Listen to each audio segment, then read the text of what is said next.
Just first, just thoughts on DQ overall and the game. Yeah, a special night for him. Obviously, second half, he was great, thought he did a really good job defensively on the board, controlled the offense, ran a lot of our stuff through him. I thought he was fantastic, made the right read. Most possessions. I think our offense was rolling there really the last three quarters. But second half, really impressive and heck of an effort on his part. So a lot of growth there, but, man, really took a step forward tonight. Just what you think overall of, being down 20 at half and answering that the third quarter the way you did, tying it before. Yeah, resilient group. This is a resilient group. We could have given in, and this group just chooses not to drop the sword. We continue to fight and compete, and to come back and win the third quarter the way we did. I think we were up 2 at the start of the fourth and got down a little bit, 6-7, fought our way back, never gave in. We could have given there, given in there in the fourth, down 6-7, high-quality shots to close out, executed, everything we wanted down the stretch. Just needed one more shot to go our way. Fox hit a big shot. I don't know what else to say. You get that stop, it's a different game. And then, Harper made a tough shot over Sadiq at the rim. And then we got a couple good looks down the stretch ourselves. What was the defensive adjustment out of half? I saw you guys were in a little bit of zone as well. We were primarily zone, yeah. And then a little bit of, transition. And we did some things out of the zone. But I think it was very disruptive. It kept Queen at the rim, allowing him to rebound. The guards were great. Having her back was fantastic, regardless of man or zone. So, just, more intentional there in the second half with our defense and our rebounding. But give the guys a ton of credit. And speaking of her, just first game back, sometimes guys are a little bit tepid or timid just coming back from injury. But what did you see from him tonight? Yeah, that's not Herb. He doesn't ease his way into stuff. He knows one way to play, and that's how he plays. And he had us all energized and focused. And,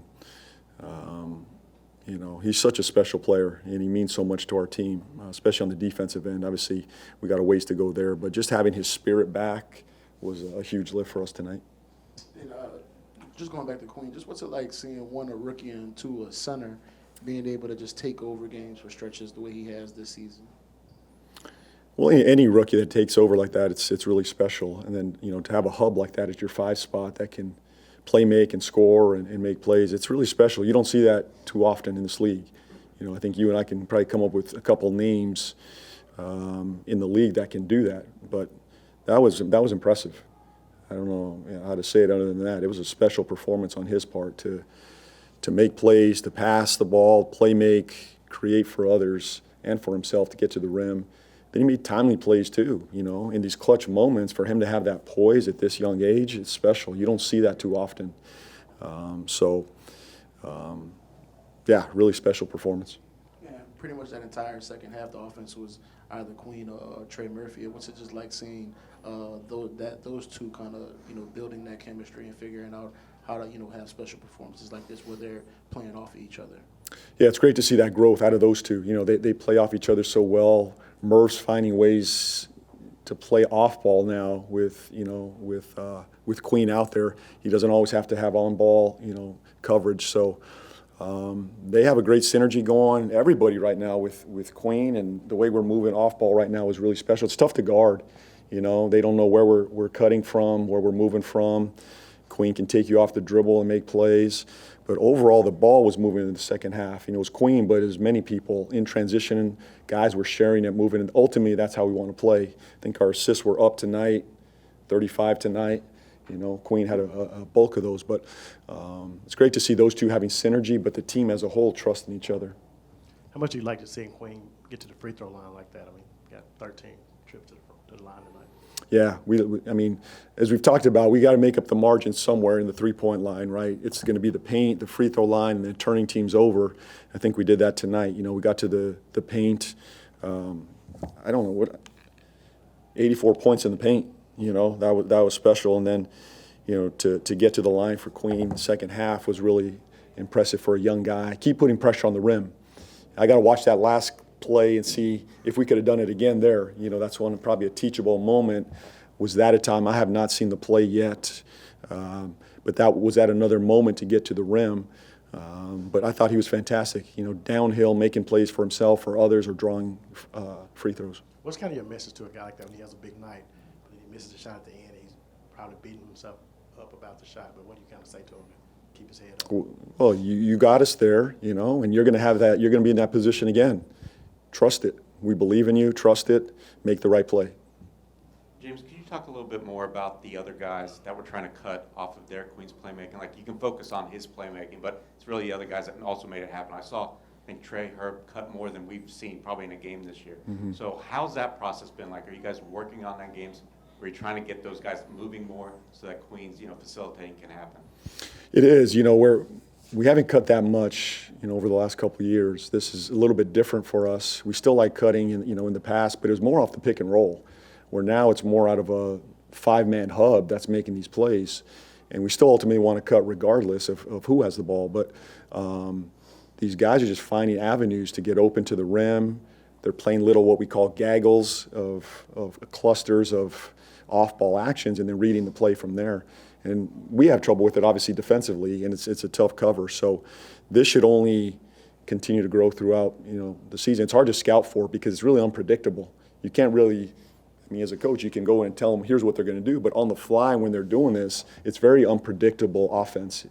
And that's how we want to play. And then you add the transition to it. That's another element. You add the half court. I think we had the balance today in the second half of transition, early offense, mixed with half court, hub, off-ball action. That's a pretty good combination offensively. You're about to get a few more days between games. How much are you just looking forward to these opportunities for practice coming up here in the next? Well, it's good. We need more practice. Obviously, there's so many areas of growth for us. We got a long way to go, and we'll do that. Tomorrow we'll get in the gym. We'll look through this one, see what we can do better. Areas of growth coming out of this one, and we'll have two consecutive practices to get after this thing. So I'm proud of our group, and finally we have 2 days to kind of breathe and get better and get ready for Portland. Jimmy, could you talk a little bit about the defense that you're probably going to want to work on a lot in these upcoming practices, right? 77 points today in the first half. I think coming into today, last 7 games, you guys were allowing, 128 points a game, really bad at the rim, corner threes. It's our number one priority. This is on me to move the needle in that direction. We have to get better defensively. It's not an option. We just have to. And it starts in transition. I think they had 20 points at half in transition. We had been making up ground there, and we have just fallen back the last 2 nights defensively. So we got to get back to principles there. Number one, stopping the ball, not bleeding in transition. The board has been much better for us. We got to continue to hammer on the board. Our pick and roll coverage has to get better. We're going to have to continue to use this disruptive defenses as we get our feet underneath us, these zones, these presses that teams are going to have to prepare for. Ultimately, we got to get our man-to-man defense better, though, period. The physicality, the pick and roll defense, the off-ball defense has to improve. And that's on all of us, including me, to get that right. You guys obviously have 3 rookies that have been really impactful for you guys this year. They had Dylan Harper, who had a really good game for them tonight. What's it been like just seeing this rookie class coming in this season and the impact they've been having throughout the league? So many of those young guys coming in and making an impact early. Yeah, it's impressive. It's impressive. And, we have 2 up there, and we're playing a 3rd, and Peavy's giving us great minutes. And it's a really strong class.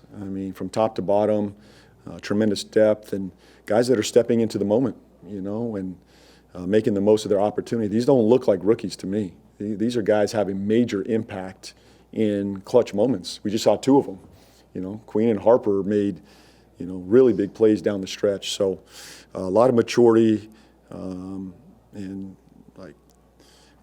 we're very fortunate to have 3 of them.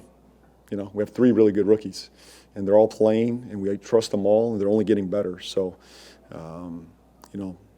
the stock of talent is extremely high right now.